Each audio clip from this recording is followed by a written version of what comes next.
Okay, let's do this. Hello, how are you? My name is Matthew, and this is Facebook Live with Matthew. And I'm looking forward to another fantastic week. I have a great guest lined up for this evening. I was busy on the phone this morning lining up other guests for this week.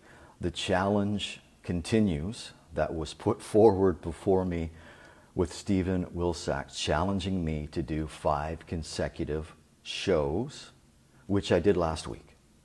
This is the second week, so I have 5 more shows planned for you this week. Kevin Lockman, how are you? So I'm just going to do some housekeeping, and then I will bring in my guest. My guest this evening is Christie Carter. Christie was just on here a few moments ago. We did a test run to make sure that everything was okay. So we'll bring Christie in a moment, but I want to let you know what's happening the rest of the week. Tomorrow, I'll be speaking with Megan St. Rose. On Wednesday, I'll be speaking with Cindy James. Thursday, Greg Brenton. And on Friday, I'll be speaking with my good friend, Ton Campbell. So the week is booked. There are a few guests. I'll have to get them in for next week. So welcome to the broadcast. My name is Matthew. This is Facebook Live. This broadcast is coming live from beautiful North End, Halifax, Nova Scotia, Canada, where clear skies. Looking at the temperature this evening, -19. Sunshine returns tomorrow with a high of +8. And I just want to let you know the weather in Kyiv, Ukraine right now, where it's just after 3 o'clock in the morning. Overcast, -1, more overcast conditions, and -3 tomorrow in Kyiv, Ukraine. So welcome to this show. I'm going to welcome all the brand new viewers that I'm going to have here tonight, and I'm going to welcome the viewers that have been with me since March of 2017. And I just want to explain this here. Just let me step out of the way here. This flag here, this flag was purchased in March of 2017. This is the Matt TV Canadian Unity flag. This is a brand new Nova Scotia flag that was given to me just before Christmas from one of my friends, Mark Peachy, who has lived in Nova Scotia for many years. This flag right here has 1,301 signatures on it. Now, I just have to explain that everything is reversed on the camera with Facebook Live. So the flag is, both flags are in the correct vertical position, but everything's going to be flipped around here in the video. So I just wanted to let you know that the 2 flags that I have proudly hanging in my apartment here on Barrington are both hanging the proper way. So I'm going to go searching for Christie. Guest request, pardon my fingers. I'm just doing the show here on my iPad. Christie is here. Now again, Christie, it's telling me that I can't bring you on camera, so I don't know what happened before. We should have just stayed on here for the 10 minutes. So let's just try it again. We did have Christie on here just before 9. Facebook Live can be very finicky. She's on the right device. There was a bit of a delay. She disconnected. She came back. I did have Christie on here a few moments ago, and we will continue to bring her back into the broadcast because, and anyone who has seen my show, and for the first-time viewers, and if you're going to be a guest on this show, it is, there's nothing political. I'm not doing any investigative research into my guest. All I have ever done with my guest is I have gone through their Facebook, maybe do a quick Google search of them. So what we're about to discuss with Christie are things that she's already posted online. So nothing, I'm going to try and bring her in here again. Adding, so nothing we talk about will come as a surprise. And there she is. Hey. So you can hear me? I can hear you. Perfect. Welcome to the broadcast. Thank you for joining Facebook Live with Matthew. I appreciate this, Christie. No problem. Whereabouts are you? I know you were born in Nova Scotia, but where are you currently residing, and where were you born, if you don't mind? So I was born and raised in Cole Harbour. many people are familiar with that because it's Hmm. where Sidney Crosby comes from, if you're a hockey fan. And I currently reside in Bedford, which is sort of Okay. halfway between Halifax and Dartmouth. Okay. And you are also, uh, your zodiac sign is Aquarius. Yep. The reason I know that is because your birthday is on January 22nd. My birthday is on January 25th. Oh, no way. Yeah. Yeah. Yeah. So, born in 73. You don't have to tell me what year you were born. 83. 83. Okay. Okay. Wow. Excellent. Mhm. Well, thank you for joining the Yeah. broadcast. And what I was just mentioning, anyone who's ever been on this show, all I have done, Christy, is I've just gone through your Facebook and did a little more Mhm. research because your presence is a little bit greater than some of the guests that I've had on here. So everything that we're about to discuss are things that you have already posted. I want to explore a little bit more in your words. Sure. So you do a couple of different things. You are an artisan. You also own CMC Artisan, and you're involved in film and television, right? I am, and none of those things are my day job. So Oh, okay. So what's your I'm day job? yeah. So so my day job, I'm a proposal and marketing coordinator for Bird Construction. Okay. Okay. So that is your Monday to Friday, 9 to 5 job. Okay, so well, Yep. that just makes everything else even more extraordinary because what you do. So let's just talk about the first part because I do want to talk about your film and television, but I want to give you the opportunity to tell me because we're just getting to know each other right now. Same with the audience that is listening. Mhm. Of course, some of your friends, it may not come as a surprise, but just tell me how do you go from film and television to bird construction to being an artisan, and that's an artisan is someone who was really crafty with their hands. So you knit, you sew, you crochet, you use recycled products. So I'm going to give you the opportunity to tell everyone about what you do and your business. Sure. So, on the artisan side of things, that's something, it's more of a hobby than a business. And I've had it as kind of a side gig over the years when um, I had more time or I was in a really crafty mood. I would do a whole bunch of stuff up and do some craft fairs. And right now it's a little bit on the back burner. I'm not as active with that because I had a really busy stunt year and some personal life stuff has been hectic lately. So the artisan stuff is a little bit on the back burner, but I still have a huge craft room and way too much yarn and craft supplies. So Hmm. I'm gonna have to focus on it a little bit more just to get through some supplies. Hmm. Um, but basically it's mostly crochet and knitting and a bit of sewing. Um, it's something that I got taught growing up by my grandparents. My grandfather was a seamstress as well as my grandmother. Um, and one of my grandmothers taught me knitting and the other one taught me crochet. So I'm a little bit better and faster at crocheting. So the majority of Hmm. the products I make are crocheted, but I have certain.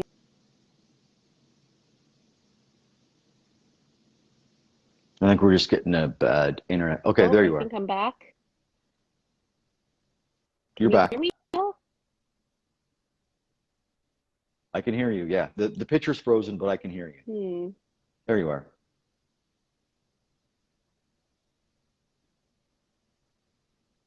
I think I might.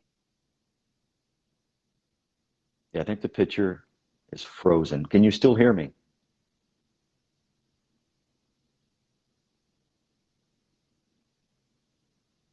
See, that's kind of the not the risk, but that's what can happen sometimes. We just dropped her off the broadcast. We'll try and bring Christy back into the broadcast.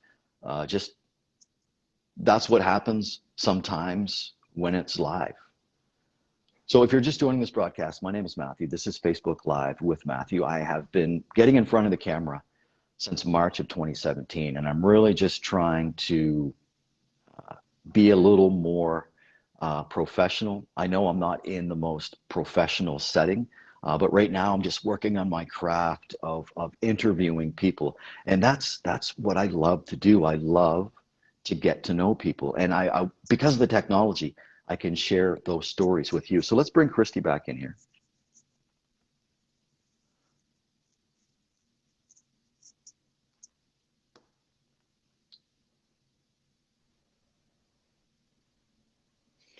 All right, we'll try again. Continue on. I'm not sure where you lost me, but basically You crocheting you were is talking about yes, crocheting. Yes, yes. okay. Yeah, so crocheting is what I'm a little bit more comfortable with, and it tends to be the majority of my product line is crocheted items. So, Okay. and yeah, again, I just sell Um, them online or at craft fairs. okay. I want to, because my wife crochets as well, and she's done some magnificent pieces. I'm wondering when you go to craft fairs, how satisfying is it to make something with your own hands and then sell it knowing that someone else will enjoy it? How satisfying is that? I really enjoy that. Yeah, it's very satisfying. Hmm. I find craft fairs can be a little bit hit or miss. They can be a little bit hard on the ego sometimes. You get Hmm. certain fairs are um, you know, it depend again, it really depends, but some craft fairs are you get people through that are looking for deals, and handmade items are never good Hmm. for deals. Creating something with your hands always costs more than buying it from Walmart, even if it looks like the same item. So, craft fairs can definitely be discouraging, and it takes a bit of time to figure out what ones are worth it in terms of the audience you're going to get and how much that audience is going to appreciate what Hmm. you've created. So that's Okay. a definite learning Did curve uh, with did craft any of the fairs. co Yes, yeah, and I can speak to that too because my wife would go to craft fairs, and you're right when you have all your items out there that you have worked so hard on, and you have a price for it, you really don't want to be haggled down where you're not making because you can't put a price on the hours that you are putting into any given piece. Not even close. Well, just a simple washcloth. I mean, Mm. everybody likes the handmade, grandma's knit washcloths. Um, those take almost an hour to make. So, I mean, Hmm. what's the going rate for a skilled trade? It's over $20 an hour. You're not going to get $20 for your washcloth. Mm. So, Yes. so you definitely don't make your money back in time. You usually barely cover your Mm. expenses. So it's a labor of love. Uh, A labor of love. Excellent. Well, okay, let's leave that there and let's change gears real quick because I want to talk about like what I want to do with this, Christie, is I want to talk about your artisan work, and then I want to talk about film and television, and then I want to get into some fun stuff as we kind of work our way through this. So, moving on to film and television, this is really intriguing because you are a stunt coordinator, a stunt double, and you're also a performer, and you've been with. I'm just looking at some notes here. You have been with ACTRA Maritimes since April 1st of 2003. So tomorrow, you'll be celebrating your 19-year anniversary with ACTRA. Yeah, that's pretty crazy. I want to specifically talk about stunts, and one of the questions that I have, I went to IMDb, which is a Internet Movie Database, and you're on there. You have a profile that shows all your work. And I looked at your demo reel for stunts. There was a situation where you were falling downstairs, jumping out a window, and running from an explosion. So if you can just break those down for me, how do you mentally prepare for your stunts? And what's the most dangerous of those stunts? I would think running from an explosion would be the most dangerous, but please uh, tell. It's, So they're all a little different in terms of the types of skills you need and the headspace you have to be in. Um, Running from an explosion is is not not the worst, to be honest. um, it's one of the hardest stunts you can do, in my opinion, is something we call the air ram. Um, and that is when you step on a platform that then gets triggered to throw you into the air, usually with some kind of hydraulic system. Um, and so I have had to do that once. And I was standing on it. It was triggered. It threw me off of it and into the water. So backwards and into the water. So it was a really difficult technical stunt. And especially since I wasn't the one who had control over the triggering system, which normally you would have control over that because it's safer that way. But just because of the Okay. particular stunt, it wasn't possible for me to have control over it because it needed to be timed with an explosion. So the explosion goes off, and the explosion is supposed to blow me into the air, off a dock into the water. So that would be the most difficult, dangerous wise stunt I've ever had to do. Um, Windows are hard mentally because you're, especially if you're running forward into them and you have to go face first. Windows are hard because your brain doesn't want you to do it. So to be able to Mm-hmm, propel mm-hmm. yourself through a window face first is a really big mental block that people run into. We've learned over the years that for some reason, I am able to override my brain's natural instinct to protect myself. So that's good and bad. Mm-hmm. Okay. Um, it's valuable for stunts because you can kind of convince yourself to do things you shouldn't naturally be able to do. Um, but when you don't pause when you come up to a window, like your body wants you to, then you're able to perform the stunt properly to make it Mm. look like you're pushed through, even though you're propelling yourself through. Um, so those sorts of things, like mentally for me, it's just sort of letting myself shut down, letting my brain shut off, and just doing the task that I need to do. Um, I don't actually do a lot of preparation. Some people, get really into it and they get into their head and they have to create a space. And um, I guess maybe I'm lucky Mm. that I don't really need to do that. I've never needed to do that. Um, I just kind of go for it. They say action and I go. Okay. I'm wondering, what were you like? Like, how do you get to a position where you are a stunt double? Like, what was your childhood like? Were you just doing crazy things? Did you spend a lot of time in the hospital? Like, what was your childhood like? Uh, my parents will tell you I was very clumsy. Um, I wanted to do dance, I think, at one point, and I wasn't allowed because my parents thought I was too much of a klutz to do to be very graceful. Um, I did play hockey growing up, so I was a bit of a brute that way. A lot of ringette, a lot of hockey. Um, I grew up in the motorcycle world. My parents were very involved in the motorcycle community and the motorcycle racing community when I was growing up. So I was exposed to that very early on. And when I turned Mm. 16, I bought a motorcycle immediately and got my license, and then decided I was just going to go to the racetrack to just try it out, and immediately began racing.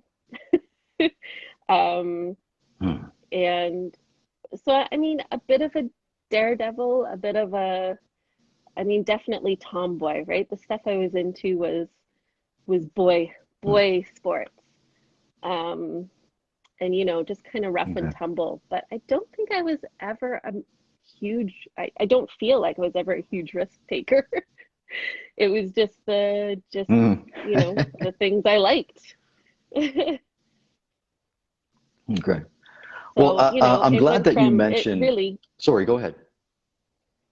I was going to say, really, the transition there was, you know, um, growing up with the motorcycle side of things. I was working at a motorcycle dealership in the city where when I met um, Randy Bolivar, who is my coordinator, and he owns Guardian Star Stunts. And so he used to come into the shop and buy gear and just hang out. And I got to know him quite well from coming in to the shop. Um, and one day he came in and needed somebody who was my size and stature and didn't have someone who could swim. Um, and he was frustrated and he was always coming in with all these great stories about things, and I thought it was quite exciting. And he was really frustrating. He's like, I wish you could swim. You're perfect. You match the actress perfect. And I said, well, I can swim. And he said, well, no, I need someone who, like real swimming, like competitive. This actress is supposed to be a competitive swimmer, and she barely swims at all. And we need someone. And I said, well, I'm not a competitive swimmer in that I don't compete, but I do train every morning with a swim team. He was like, really? And I Mhm. was at that time. I've always been a big water baby and loved to swim. And just at that time, before work, I would get up and I would go to the pool, and there was always a swim team there, and I would just train with them. I would do laps with them, even though I wasn't really part of the team. They let me train with them. So that's actually how I got my first gig. Was I just happened to Wow. match, Okay. and it was a complete fluke. And that was The River King with Ed Norton, I think, in it. So that was my very first Oh, gig. That's okay. how I got in. Awesome. Yeah. And then from then on, Randy just kind of, as stuff came up, he would contact me and say, "Hey, I have, the stunt community is not very big. So, he'd only have a handful of people at a time that he could call on. And just over the years, I was lucky enough that there was a lot of parts that I was able to match the actress well enough to participate in. So it was really a very random and just lucky way of being part of the industry. And it's always been something that's been just happenstance for me. Just when he needs me, he calls me in. And that Hmm. over the years, just being with him so long, has transitioned into doing some coordinating work for him, um, just in the last couple of years. So when I coordinate, it's jobs that come through Randy and Guardian Star Stunts. Um, and he sends them to me when he's not able to cover, or we do double duty. Like this past summer, we had 3 shows running in tandem. So he was the primary coordinator on all of them. But when they had overlap days, they were both doing stunts on the same day, or we had 2 or 3 cameras happening on one show, he would send me to coordinate one show or one piece while he would coordinate another piece. Okay. I want to quickly ask you before we get off this topic here, is there a different level of stress, anxiety when you are getting ready to perform the stunt or you're coordinating for others to do the stunt? Very definitely. It was a really big shift for me to start coordinating because I realized how much A, you have to know, B, you're responsible for, and C, that you just have to take care of. Everything from paperwork to rigging and math associated with it to just having gear for everything, just massive amounts of gear. um, but also, you know, as a stunt performer, I would show up, I would have my one scene. Um, I'd show up, I'd sit in a trailer, I'd eat all the good food, I'd have naps. Hmm. You know, I get hair and makeup and wardrobe, and you get kind of pampered and you're a big deal. And then you go out and you do your one thing. And sometimes you have to do it a bunch of times, and sometimes it really hurts. But you just do it, and then that's it. There's no real, there's nothing else. And occasionally, if you were really lucky, you got to have a practice day where you tried it once to make sure it worked before you showed up on set. I didn't have a lot of those for some reason. It was a lot of just throwing me on set. Okay, just do it. Just do this. This is what we want. And you just did it. But as a coordinator, you read through the scripts. You figure out what could be a stunt and what isn't. You let them know, like, you start planning this stuff months in advance sometimes. And you're responsible through ACTRA to make sure everything and everyone related to that stunt is safe, that all of the equipment is accounted for and inspected and fits properly. You have to run tests, often yourself, to show videos of options to directors. Because you can go, oh, it can be done this way or this way or this way. And there's just massive, massive amounts of preparation. And then all of the tear down and all of the cleaning and everything else that just doesn't, you're just not part of as a stunt person. And a coordinator takes care of all that. And it's hours and hours and hours and hours on top of the actual stunt.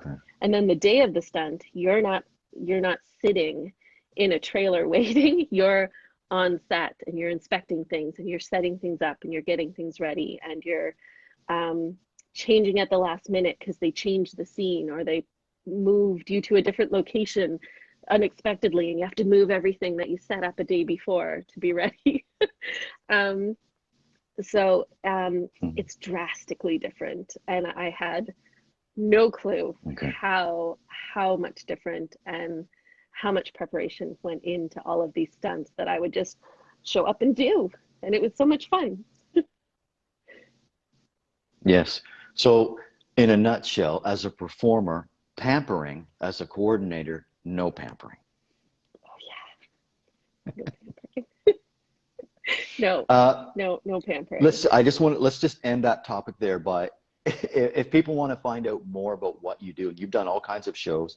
You can go to the Internet Movie Database, punch in Christie Carter, and there's all kinds of examples of the work that she has done. If you're just scrolling through Facebook, my name is Matthew. This is Facebook Live with Matthew. I'm joined this evening, split screen, from Bedford, Nova Scotia, Christie Carter. Let's just switch gears altogether. We've talked about your film and television, your stunt coordinator. We've talked about your business.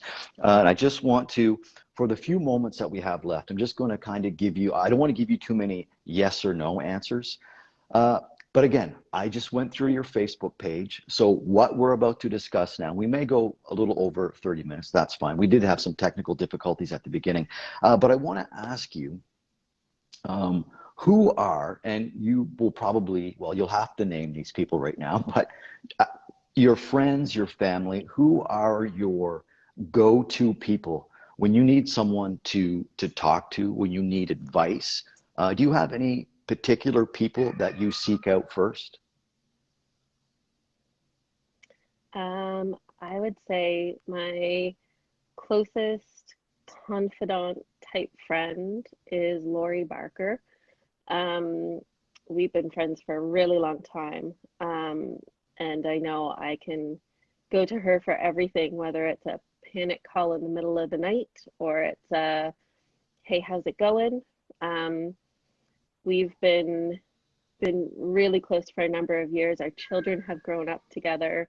They consider each other family. Like our children think of each other as cousins and are close like brothers and sisters.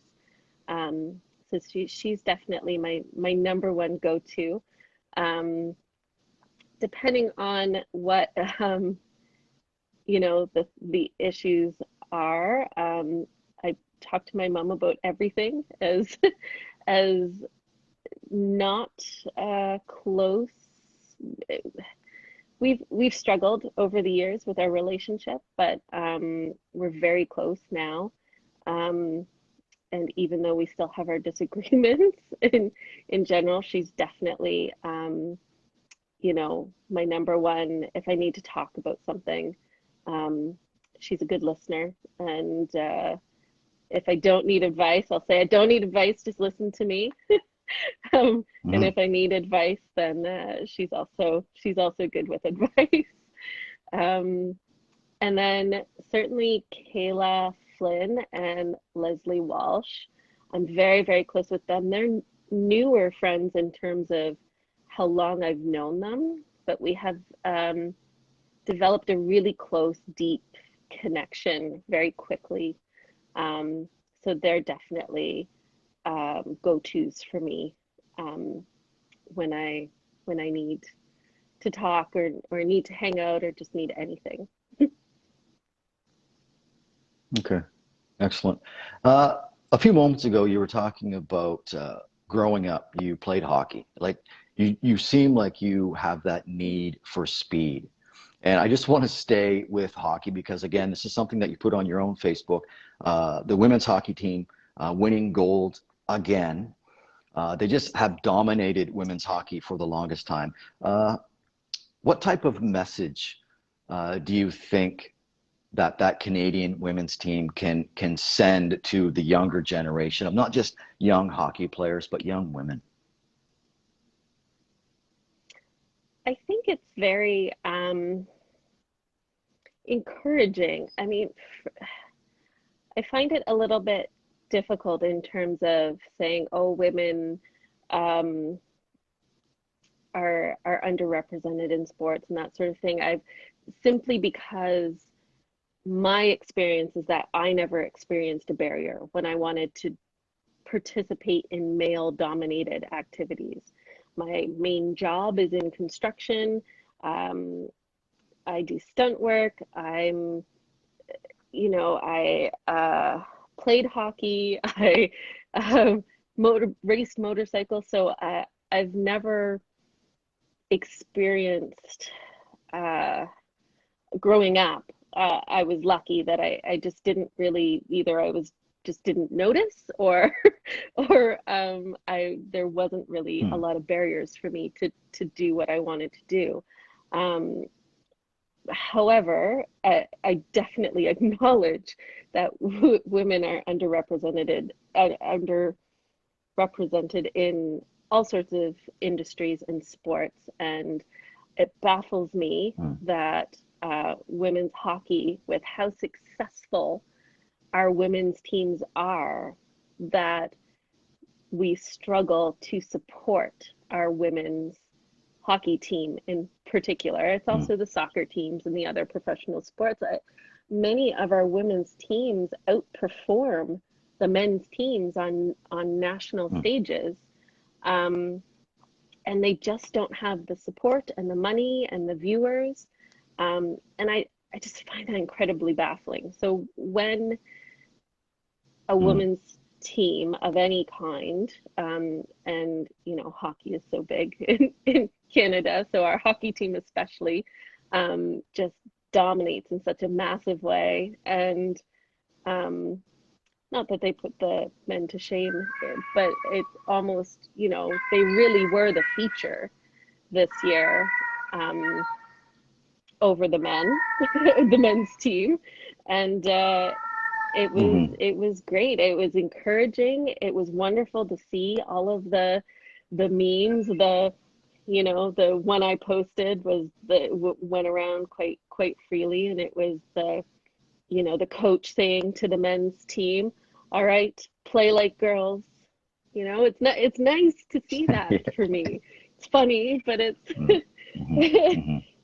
it's just nice. And you know, as I get older, I notice some of the inequalities more than I did when I was younger. And that was just, again, because I was privileged or stunned and didn't notice. Either way. I didn't care, but Hmm. I definitely Okay. notice it more now. And I just find that fantastic that it was such a big deal. Um, and for girls, young girls, to see it being such a big deal. Like I can't imagine that. I never saw women's hockey when I was growing up. It was, you just, if you just played with the boys. That was it. And then you get to a Hmm. certain age and you either played in university or you didn't. It stopped there. So, you know, I can't imagine Hmm. what it would be like if I was growing up now and could see professional women's hockey teams in the news and on TV, and it would be amazing. Hmm. Yes, yes, it would. Yeah, it was. Well, seeing Canada win gold is great. I always appreciate it just a little bit more when they're beating the States. I don't know why. uh, Christy, I'm Yeah, not gonna keep you here much longer, but I do want to have. There's just a couple of things I want to ask you, and then we'll close up here. This is a yes or no. What are you a bigger sure. fan of growing up? What did you watch more of, I should say? The Muppets or Sesame Street? Oh, the Muppets. Muppets. Okay, okay. The Muppets. I, yeah, I think I was a bigger fan of the Muppets as well. Okay, so we know that now. You're the Muppets. We know that there is a lot of the internet can be a really vicious place sometime. And I'm wondering, have you ever received any backlash from playing Wordle?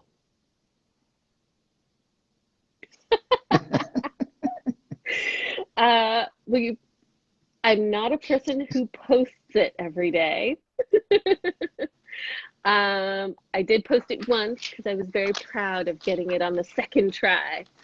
Um, but no, I haven't gotten any backlash, probably because I don't post it all the time. Okay. Okay. I'm just going to leave you with, I'm just going to get one more thing out of you, Christine, and I'll let you go. Uh, like I said, this is stuff that you've already put out on the internet. So I'm hoping that the people that are watching, who are seeing you for the first time, I'm hoping that they're taking something away from this, which I'm sure they are.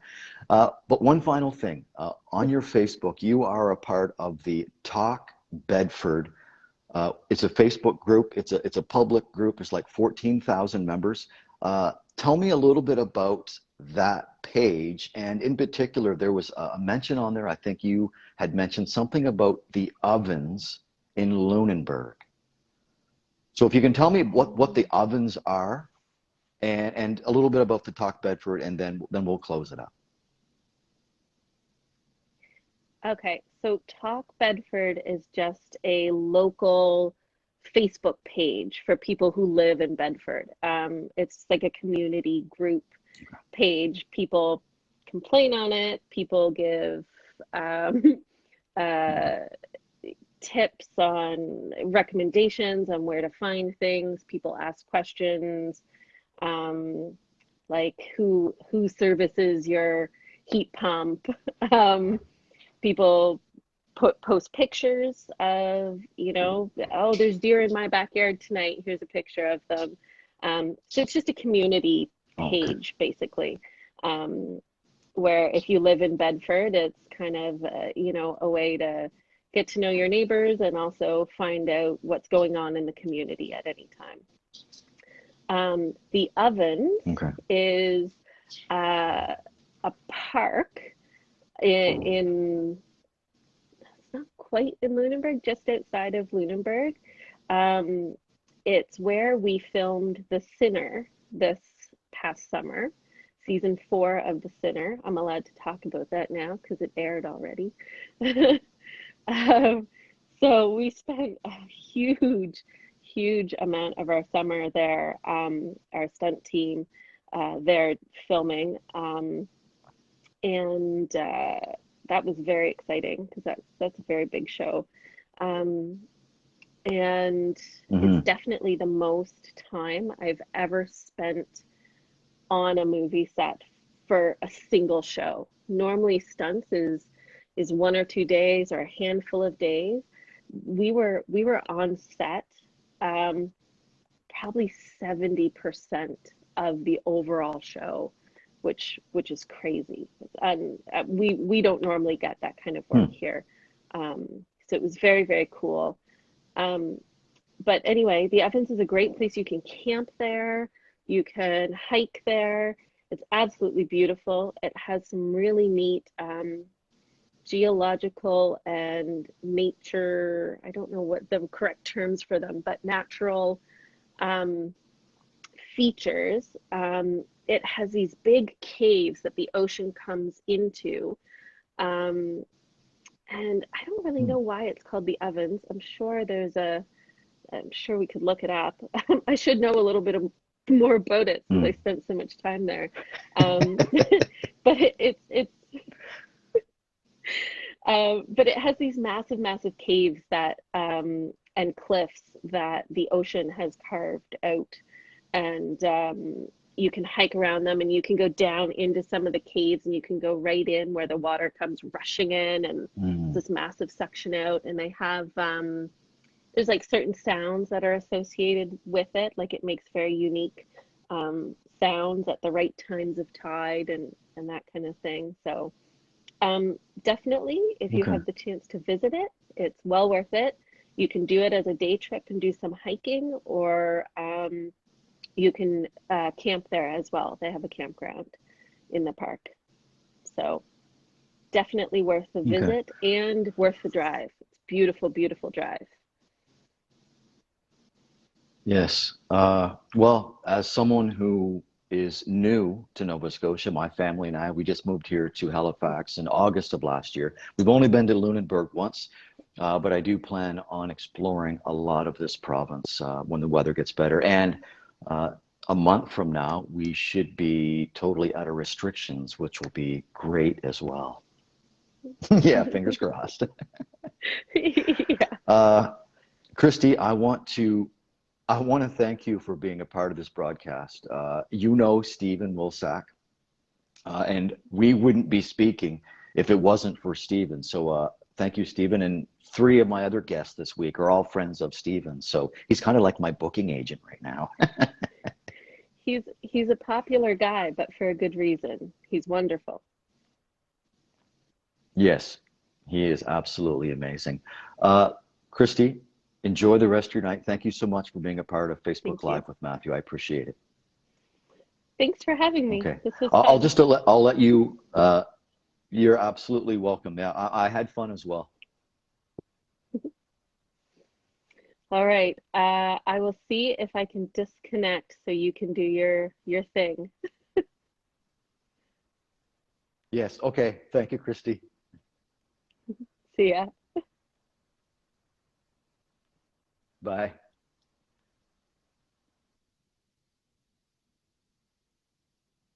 So we will just wait for Christie to leave the broadcast.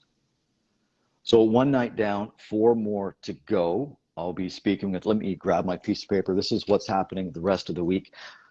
Tomorrow, I'll be speaking with Megan St. Rose. Wednesday, Cindy James. Thursday, I'll be speaking with Greg Brenton. And Friday, Ton Campbell. All of those individuals, except for Ton Campbell, who I went to high school with, I've never met. So this is an opportunity for me and for you to get to know the guest at the same exact time. That's going to do it for me. I know we're a little bit past 9:30, but that's okay. Christie Carter, thank you so much for just hopping on camera and talking with, at the beginning of the broadcast, was a complete stranger. So I appreciate you taking the time out of your Monday night, this last night of February 2022. We're going to wake up tomorrow in a brand new month, and I can't wait. It's a month where restrictions will be lifted. We're going to do it again right here tomorrow night, 9 o'clock on Facebook Live with Matthew. Have a great night.